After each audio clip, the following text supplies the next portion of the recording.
Praise the lord. మీ అందరికీ ప్రభు యేసు క్రీస్తు నామమున శుభాభివందనాలు తెలియజేసుకుంటూ ఉన్నాను. ఈ యొక్క సాయంకాల వేళ ప్రభునామానికి మహిమ కలుగును గాక. ఇర్మియా గ్రంథము 15వ అధ్యాయము 19వ వచనం నుండి ఇలాగున్నది. యెహోవా ఇలాగు సెలవిచ్చుచున్నాడు, నీవు నా తట్టు తిరిగిన ఎడల నీవు నా సన్నిధిని నిలిచినట్లు నేను నిన్ను తిరిగి రప్పింతును. ఏవి నీచములో ఏవి ఘనములో నువ్వు గుర్తుపట్టినలా నీవు నా నోటి వలె ఉందువు. వారు నీ తట్టునకు తిరగవలెను గాని నీ వారి తట్టునకు తిరగకూడదు. అప్పుడు నిన్ను ఈ ప్రజలను పడగొట్టజాలని ఇత్తడి ప్రాకారముగా నేను నియమించెదను. నిన్ను రక్షించుటకును నిన్ను విడిపించుటకును నేను నీకు తోడయుందును గనుక వారు నీ మీద యుద్ధము చేదురు కానీ నిన్ను జయింపకపోదురని యెహోవా సెలవిచ్చుచున్నాడు. దుష్టుల చేతిలో నుండి నిన్ను విడిపించెదను, బలాత్కారుల చేతిలో నుండి నిన్ను విమోచించెదను. ఏమంటున్నారు ఇక్కడ? కాబట్టి యెహోవా ఇలాగూ సెలవిచ్చుచున్నాడు, నీవు నా తట్టు తిరిగిన ఎడల నీవు నా సన్నిధిలో నిలుచు భాగ్యమును నేను నీకు ఎత్తును. అలాగునని నీవు ఏవి నీచములో ఏవి ఘనములో నీవు గుర్తుపట్టిన ఎడల నీవు నా నోటి వలె ఉందువు. వారు నీ తట్టునకు తిరగవలెను కానీ నువ్వు వారి తట్టునకు తిరగకూడదు. అప్పుడు నిన్ను ఈ ప్రజలు పడగొట్ట చాలని ఎత్తడి ప్రాకారముగా నిన్ను చేసేదను. నిన్ను రక్షించుటకును నిన్ను విడిపించుటకును నేను నీకు తోడై ఉందును. అంతేకాదు కానీ వారు నీతో యుద్ధం చేదురు కానీ వారు జయించకపోదురు. యెహోవా సెలవిచ్చుచున్నాడు. ఏమని అంటే, దుష్టుల చేతిలో నుండి నేను నిన్ను విడిపించెదను, బలాత్కారుల చేతిలో నుండి నేను నిన్ను విమోచించెదను. చూడండి, ఎంత అభయకరమైనటువంటి మాటలు దేవుడు మనకి ఇస్తూ ఉన్నారు. ఏమంటూ ఉన్నారంటే, ఏవి నీచంలో, ఇక్కడ టాపిక్ ఏంటంటే మనకి ఏవి నీచంలో ఏవి ఘనములో నీవు గుర్తుపట్టిన ఎడల నీవు నా నోటి వలె ఉందు అని ప్రభు అంటూ ఉన్నారు. నువ్వు ఏవి నీచంలో ఏవి ఘనములో అట్టి వాటిని మాత్రమే నువ్వు గుర్తుపెట్టుకోగలిగినట్లయితే, గుర్తించగలిగినట్లయితే అప్పుడు నువ్వు ఎలా ఉంటావంటే ఇత్తడి ప్రాకారంగా దేవుడు నిన్ను చేస్తారంట. వారు నీ తట్టికి తిరగాలి కానీ నువ్వు వారి తట్టికి తిరగకూడదు. నువ్వు ఆఫీస్లో ఉన్నా, నువ్వు స్కూల్లో ఉన్నా, లేకపోతే నువ్వు ఇంటిలో ఉన్నా, లేకపోతే నువ్వు మందిరంలో ఉన్నా, లేకపోతే ఎక్కడైనా నువ్వు ఉన్నాను, నీవు ఆ ఇతరులను చూసి ఇంప్రెస్ అయ్యి వారి వలే నువ్వు మారకూడదు. కానీ వారు నీ వలే మారాలి. నీ వస్త్రధారణ చూసి, నీ మాట తీరు చూసి, నీ విధానం చూసి, నీ పోకడ చూసి, తర్వాత నిన్ను పోలినట్లుగా వారు ప్రభువు తట్టుకు తిరగాలి. అది ఇక్కడ భావం ఏంటంటే, వారు నీ తట్టు తిరగాలి కానీ నువ్వు వారి తట్టు తిరగటం కాదు. నువ్వు ఎక్కడైనా డ్యూటీలో ఉన్నప్పుడు నీ చుట్టుప్రక్కల ఉన్నటువంటి నీ కొలీగ్స్ని చూసి నువ్వు వారి వల్లే మారటం కాదు, కానీ వారే నీ తట్టు తిరగాలి, నీకులాగా మారాలి వారు. అప్పుడు ప్రభు ఏం చేస్తానంటున్నారంటే, ఎవ్వరును పడగొట్టజాలని ఇత్తడి ప్రాకారముగా నేను నిన్ను చేస్తాను. తర్వాత ఏం చేస్తాను అంటే, నేను నీకు తోడై ఉంటాను, నిన్ను విడిపిస్తాను, నిన్ను రక్షించుటకును నిన్ను విడిపించుటకును నేను నీకు తోడై ఉందునని యెహోవా సెలవిచ్చుచున్నాడు. అంతేకాదు కానీ వారు నీతో యుద్ధం చేస్తాకొస్తారంట కానీ వారు జయించలేరంట నిన్ను. ఎందుకనంటే యెహోవా అంటున్నాడు, దుష్టుల చేతిలో నుండి నేను నిన్ను విడిపిస్తాను, బలాత్కారుల చేతిలో నుండి నేను నిన్ను విమోచిస్తాను.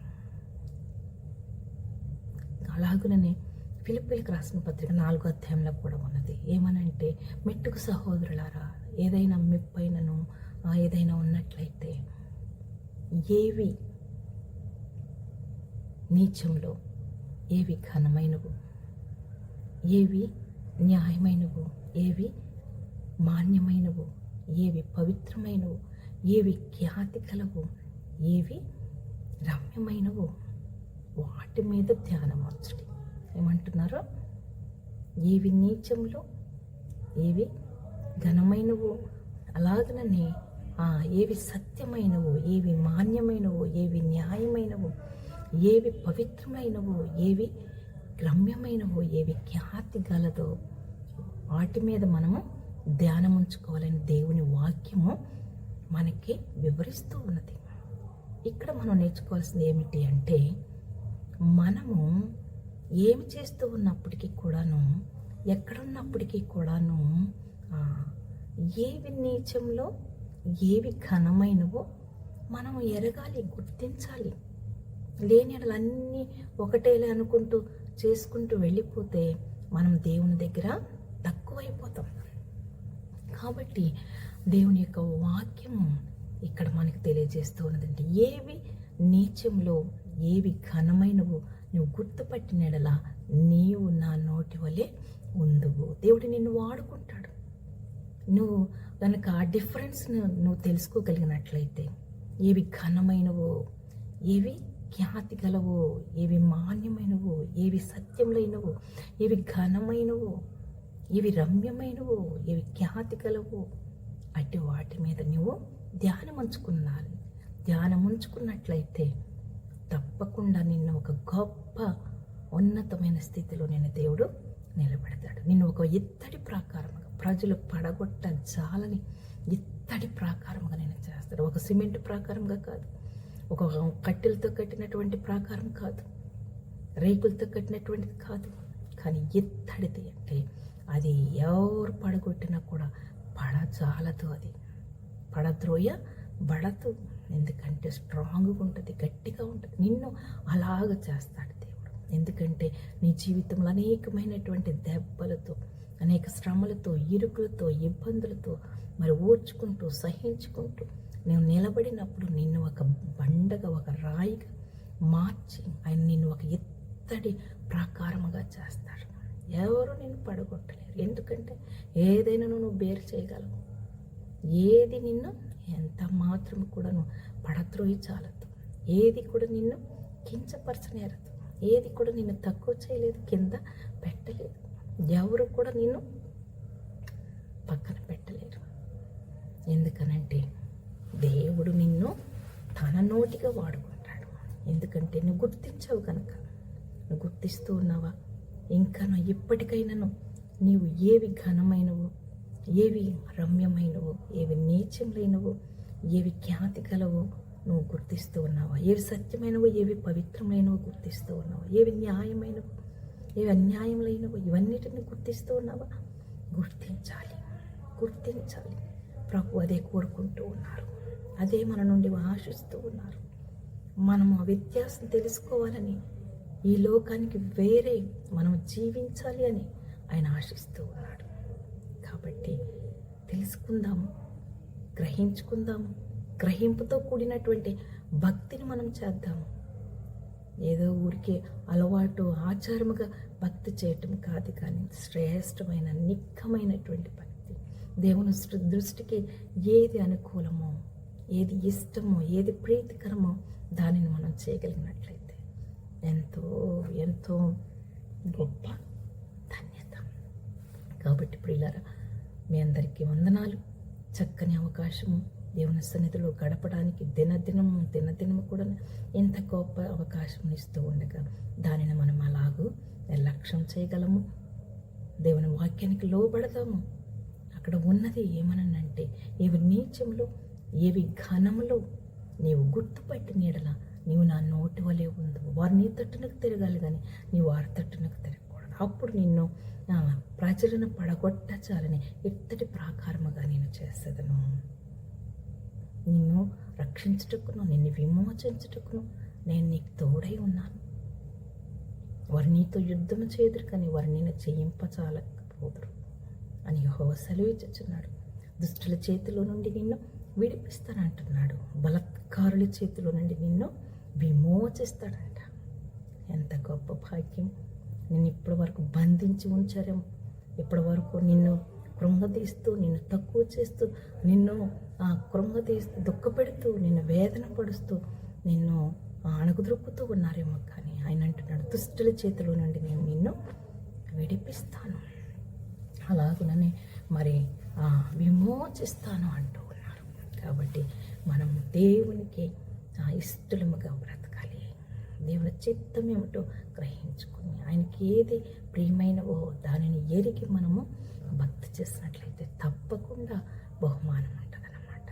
కాబట్టి దేవుని సన్నిధిలో ఎదుగుదాము, ఫలభరితులమగుదాము, ఘనమైన వాటి మీద దృష్టి పెడతాము, యోగ్యులంగా బ్రతుకుతూ రానున్న రారాజుతో యుగయుగాలు కూడా ఉండేటువంటి కృపను సంపాదించుకుంటాము. ఇక్కడ మనం ఘనమైనవి మనము చేస్తూ ఉన్నట్లయితే ఘనుడైన యేసుతో కలకాలము ఉంటాము. ఇక్కడ నీచమైన వాటితో కాలం గడుపుతూ ఉంటే అక్కడ కూడా నీచమైనటువంటి అగ్ని ఆరదు, పురుగు చావదు, నిత్యము భగభగ మండే అగ్నికి ఆహుతి అవుతూ ఆ నీచమైన స్థలంలో మనం నివాసము చేయవలసి వస్తుంది. కాబట్టి గ్రహించుకుంటున్నావా? ఇప్పటికైనా నువ్వు గుర్తిస్తావా? ఏవి నీచములో, ఏవి ఘనములో నువ్వు గుర్తిస్తావా?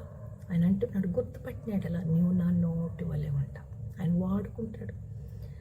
ఆయన వాక్కుతో నిన్ను నింపి ఆయన బోరగా నిన్ను వాడుకుంటాడు. ఆయన నోటి వలె ఆయన ఏమి చెప్పాలనుకుంటున్నారో, ఏమి తెలియచేయాలనుకుంటున్నారో, ఏమి మాట్లాడాలనుకుంటున్నారో అదే నోరు నిన్ను చేస్తారు. నిన్న ఆ నోరులాగా, ఆయన నోరులాగా నిన్ను చేసి వాడుకుని ఆయన మహిమ పొందుకుంటాడు. కాబట్టి ఆయన అంటున్నాడు, గుర్తించమని మనల్ని కోరుకుంటున్నారు. గుర్తిస్తున్నావా? ఇప్పటికైనా నువ్వు గుర్తించని ఎడలా ఏవి నీచములు, ఏవి ఘనములు గుర్తించు. నువ్వు ధన్యుడు అవుతావు, ధన్యురాలు అవుతావు. ఫిలిప్పు పత్రికలో రాసినట్లుగా కూడాను ఏవి సత్యములైనవు, ఏవి న్యాయమైనవు, ఏవి ఖ్యాతి గలవు, తర్వాత ఏవి